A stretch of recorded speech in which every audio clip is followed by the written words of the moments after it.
واقف نہیں تھا۔ ایک محسن کے کہنے پہ 28 مارچ 1975 کو 12 افغانی روڈ پہ حاضر ہوا اور ڈاکٹر صاحب نے وہاں وہ فرائض جو دین اسلام کو ماننے والوں پر عائد ہوتے ہیں ان کو پیش کیا کہ ایک بندہ مومن اس دنیا میں کیسے زندگی گزارتا ہے، اسے کیسے زندگی گزارنی چاہیے۔ یہ وہ تعارف تھا جو سب سے پہلا ان سے تعارف ہوا۔ انہوں نے وہ فرائض بیان کیے کہ سب سے پہلا فریضہ ہے خود اللہ کے بندے بنو، پھر اسی دعوت کو عام کرو، اور پھر اللہ کے دین کو قائم کرنے کے لیے اپنی جان اور مال لگاؤ۔ اور یہ کام فردن ممکن نہیں ہے، اگر ہو سکتا ہے تو اجتماعیت اور اجتماعی قوت ہی سے ہوتا۔ یہ تھا وہ تعارف جو انہوں نے قرآن اور سنت اور قرآن اور حدیث کے حوالے سے سامنے رکھا۔ دل نے گواہی دی واقعی یہی کام کرنے کا ہے، تو انہوں نے دعوت دی جن لوگوں کا بھی دل اس پہ ٹھکے واقعی یہی فرائض ہیں، کل کو آ جاؤ۔ تو دل نے گواہی دی کہ کام تو یہی کرنے کا ہے۔ اگلے دن پھر چلے گئے۔ اگلے دن یہ ہمارا جو کتابچہ ہے تعارف تنظیم اسلامی، اس میں آخری چیپٹر ہے بنیادی عقائد۔ یہ آپ کے شاید علم میں نہ ہو سب کے کہ یہ تنظیم اسلامی جو شروع میں قائم کی گئی اس کی شرائط شمولیت تھی۔ یہ انہوں نے پڑھایا کہ اگر تنظیم اسلامی میں آنا ہے، اللہ کے دین کے لیے یہ فرائض ادا کرنے کا تہیہ کیا ہے، تو یہ کام کرنا پڑے گا۔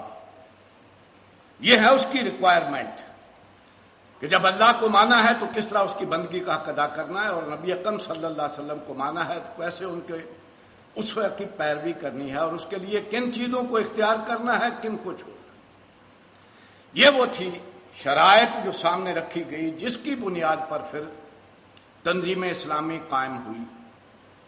اور ڈاکٹر صاحب اس وقت داعی کی حیثیت سے تھے۔ یہ امارت کا معاملہ بعد میں جو ہے وہ طے ہوا ہے، اور یہ رکھا گیا تھا کہ شاید بڑوں میں سے بھی کوئی آ جائے اور پھر اس کا جو ہے ڈھانچہ وہ بنایا جائے۔ یہ ہے میرا تعارف ان سے، اور جس چیز کی انہیں دعوت دی ہے میں پورے وثوق سے کہہ سکتا ہوں اور دل کے یقین سے کہہ سکتا ہوں کہ میں نے ساری زندگی انہیں اسی پر عمل پیرا پایا، اور یہی دعوت ہے وہ جو لے کر اٹھے تھے، اور اسی پر انہوں نے پوری زندگی گزاری ہے۔ اس دعوت کے پھیلانے میں، اس کو آگے بڑھانے میں، اس کو پہنچانے میں، اور اس کے لیے لوگوں کو تیار کرنے میں کبھی کوئی دنیاوی مصروفیت کو آڑے نہیں آنے دیا، کبھی اپنی کسی ذاتی خواہش کو اس کے آڑے نہیں آنے دیا۔ پوری زندگی اسی پہ لگائی ہے، اور یہی ان کی اصل دعوت تھی کہ انہوں نے قرآن کی طرف لوگوں کو بلایا، اپنی ذات کی طرف نہیں بلایا۔ کبھی لوگوں کو یہ نہیں دیکھا دیکھو میں کیا کر رہا ہوں اور میرا کیا معاملہ ہے، تم بھی فالو کرو، نہیں۔ جس کو بھی دعوت دی ہے قرآن کی طرف دعوت دی ہے، اللہ کے رسول کی سنت کی طرف دعوت دی ہے، کیونکہ یہی دو بنیادیں ہیں کہ جس کی بنیاد پر سارا ڈھانچہ جو ہے وہ تنظیم کا قائم کیا گیا، اور اسی کے لیے پوری زندگی انہوں نے کھپائی۔ اور آپ کو معلوم ہے کہ قرآن مجید میں یہی چیز ہے جس کا حکم دیا گیا ہے کہ ادع الی سبیل ربک بالحکمۃ والموعظۃ الحسنۃ وجادلھم باللتی ہی احسن۔ یہی ہے قرآن مجید کی وہ دعوت جس کو پیش کرنے کے لیے اللہ تعالیٰ نے فرمایا لوگوں کو بلاؤ حکمت کے ساتھ، دلیل کی بنیاد پر۔ اور یہی چیز ہے جو انہوں نے لوگوں کو قرآن مجید کے دلائل کی طرف توجہ دلائی ہے۔ دیکھو یہ صرف جذبات کو اپیل نہیں کرتا بلکہ دلائل کی بنیاد پر راستہ معین کرتا ہے اور وہ راستہ ہے جو اللہ تعالیٰ نے تمہارے لیے معین کیا ہے، اس کی طرف آؤ۔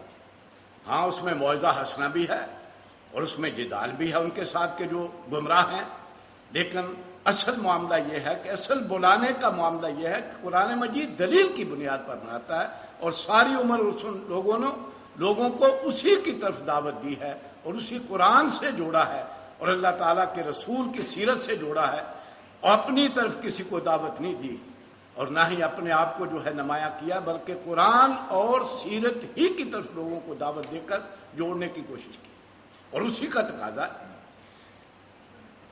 اور میں واقعی یہ سمجھتا ہوں کہ اللہ تعالیٰ کے رسول کا وہ فرمان 100% ان پہ ساد آتا ہے کہ جب کوئی انسان ارادہ کر لیتا ہے اس دنیا میں تو جیسا بھی ارادہ کرتا ہے اللہ بھی اس کے ساتھ وہی معاملہ کرتے ہیں۔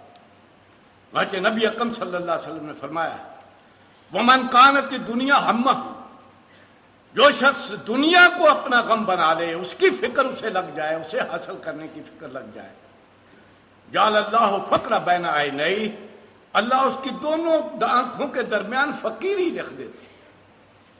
کیوں؟ یہ دنیا جتنی بھی کسی کو مل جائے اور ہوس پیدا ہوتی ہے، کبھی بھی تسکین نہیں دیتی۔ وَفَرَّقَ شَمْلَهُ، اور ایسے شخص کے معاملات کو اللہ تعالیٰ بخیر دیتے ہیں، پھر ہلکان ہو رہا ہوتا ہے دنیا کے معاملات میں، دنیا کو پانے میں اس کی ہوس اس کے دل میں اتنی بڑھتی ہے کہ وہ کوئی لمحہ جو ہے وہ نہیں سمجھتا کہ میرے پاس کوئی فارغ ہے، اسی میں لگا رہتا ہے۔ لیکن وَلَمْ يَأْتِهِ الدُّنْيَا إِلَّا مَا قُدِّرَ لَهُ، دنیا میں سے ملتا وہی ہے جو اللہ نے اس کی ابتلا کے لیے، آزمائش کے لیے مقدر کیا ہو۔ وَمَنْ كَانَتِ الْآخِرَةُ هَمَّهُ، اور جو آخرت کو اپنا فکر بنا لے، اپنا غم بنا لے، اپنے جو ہے اس کے لیے ارادہ کر لے کہ مجھے آخرت چاہیے، آخرت کی کامیابی چاہیے، یا اللہ غنا فی قلبہ، تو اللہ اس کے دل میں غنا پیدا کر دیتے۔ پھر دنیا کی کوئی آسائشیں اسے اپنی طرف جو ہے نہیں لے جاتی، دنیا کی زیب و زینت اسے جو ہے وہ اس کے دل کے اندر کو قدر پیدا نہیں کرتی، بلکہ اس کے دل میں غنا پیدا ہو جاتا ہے۔ اور یہ ہے جو ڈاکٹر صاحب کی زندگی میں ہم نے دیکھا، پوری 35 سال کا عرصہ ہم نے دیکھا ہے، انہوں نے دنیا کی طلب کے لیے کبھی اپنے آپ کو نہیں لگایا، دنیا طلب کرنے کے لیے کبھی کوئی وقت نہیں صرف کیا۔ اللہ تعالیٰ نے ان کے دل میں غنا پیدا کر دیا تھا، وَجَمَعَ شَمْلَهُ، اور اللہ نے ان کے کاموں کو سمیٹ دیا۔ یہ اللہ تعالیٰ کا فیصلہ ہے، جو بھی ارادہ کر دیتا ہے تو اللہ تعالیٰ پھر اسی کے مطابق اس کے ساتھ معاملہ کرتا ہے۔ وَيَأْتِهِ الدُّنْيَا وَهِيَ رَاغِبَةٌ